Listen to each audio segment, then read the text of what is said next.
Hello everyone, welcome back to my channel.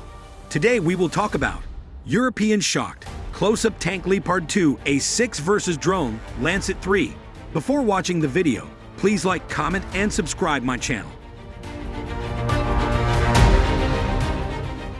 A new video has emerged showing a Russian Lancet-3 suicide drone, UAV, attacking a Leopard 2A6 main tank, causing a huge explosion.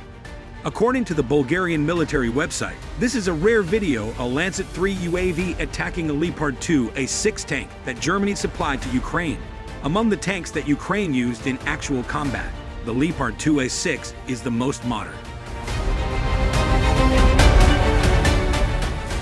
Previously, the K-52 Crocodile helicopter was considered a nightmare for Western tanks and armored vehicles, which were used by Ukraine in its counter-strike campaign. But a new video has emerged showing that the Lancet-3 drone can also be considered a Leopard 2 killer. The video opens with the Lancet-3 UAV rushing towards its target, which is a Leopard 2A6 tank.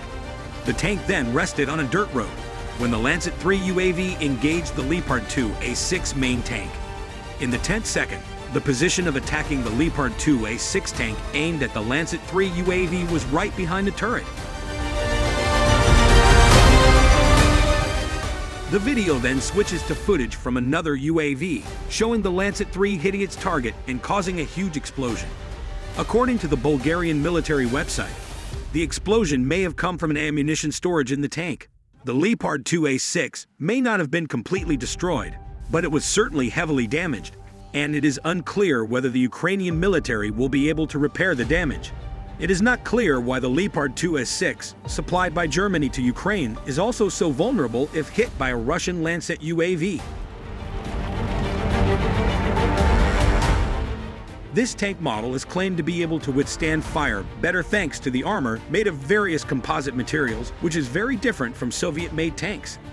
In addition, it is not clear when the Lancet-3 UAV engaged the Leopard 2A6 tank. The Ukrainian military is said to have recently restricted its use of Western tanks and armored vehicles.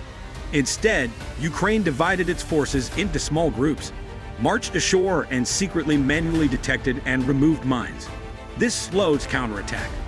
Ukrainian soldiers have had to adapt to the realities of the battlefield, and the battle now appears to be fighting between groups of infantry without armor support. So that is it guys for my today's video. I hope you enjoy. Thank you very much for watching.